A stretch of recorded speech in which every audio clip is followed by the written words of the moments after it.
So this video is going to be about what to expect when your child goes for surgery. So at first, you usually get sent home with a paper or a packet with instructions on what to do before you go to surgery. For example, I had to stop feeding my baby 12 hours before their surgery time.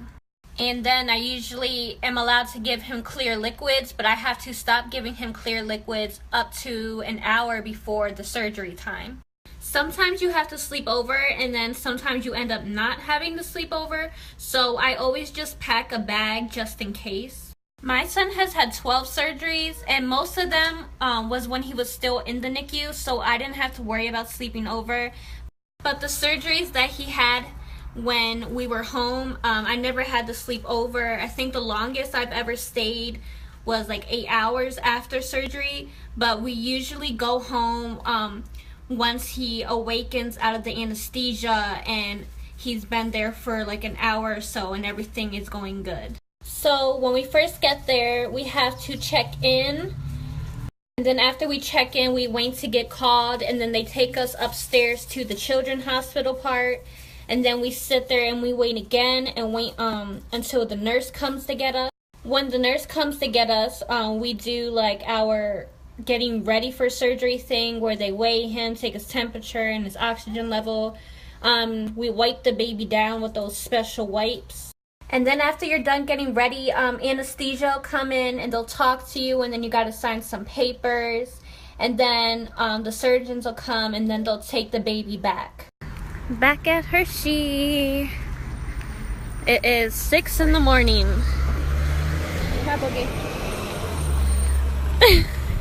JC is very tired. We're in the waiting room now, about to check in. Wristband.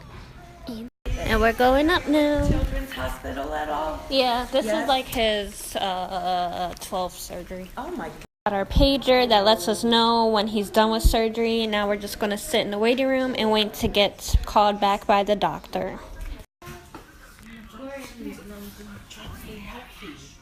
No, Daddy, don't worry about it. Okay, go ahead. Hi.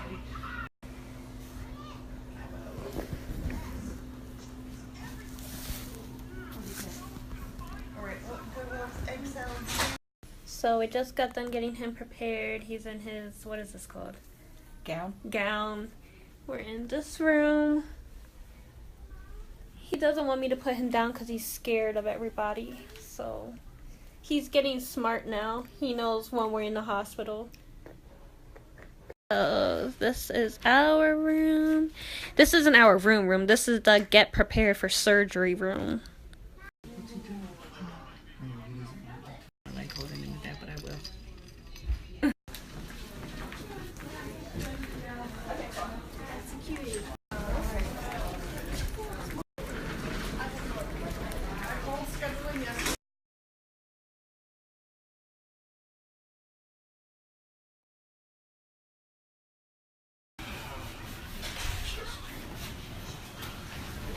Number 13351. His number is right there.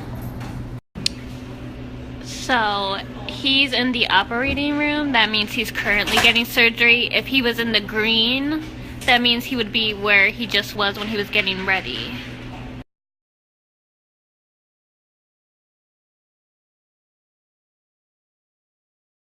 My babies.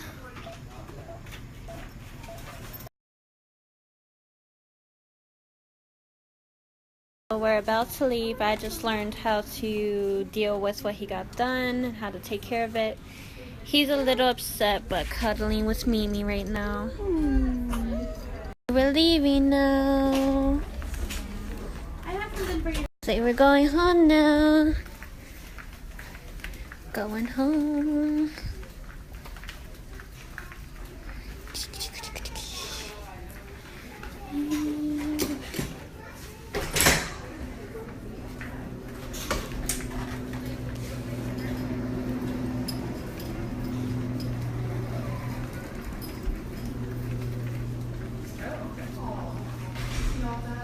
Yep.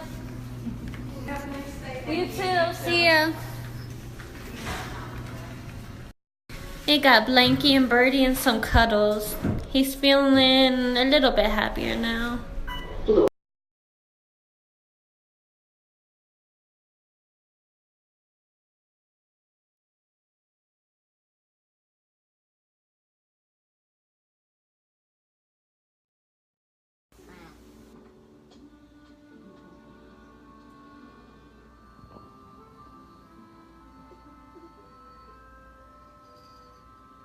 So I would like to say that the way my son looked after this surgery in this video was really, really good compared to other times. The surgery he got in this video was his least severe surgery out of all 12 of his surgeries. So his other surgeries, he actually looked a lot worse. I just wanted to say that as a heads up, so you know, like, depending on how severe the surgery is, your child can come back looking good, like my baby did in this video, or they could end up looking a little worse. I wanted to say this because if this is your kid's first surgery and this is your first time experiencing this, that it can catch you off guard and it can be a bit alarming. So this was my son's first surgery. He just came back with the patch covering the incision on his side. And this is one of his more severe surgeries, and he has a lot more marks, as you can see. He also came back intubated, that's the tube in his throat, and a G-tube. I also want to share some tips now. My first tip, so when the surgeons or the anesthesiologists bring the papers for you guys to sign before the surgery, they usually like to just sum up what the paper says, but don't be afraid to ask questions. If you don't understand something, ask. And if you want them to go into more detail about something, tell them. And the last tip I want to share is make sure you have the surgeon's number when you leave. And then when you get home, put that number somewhere handy, just in case you need it. Like for me, I have all of his surgeon's numbers listed on my refrigerator. So whenever something happens and I need to call them, it's right there. And if you're wondering how I was able to be positive in the video, I was actually nervous, but hearing that the surgery went well obviously put me in a good mood.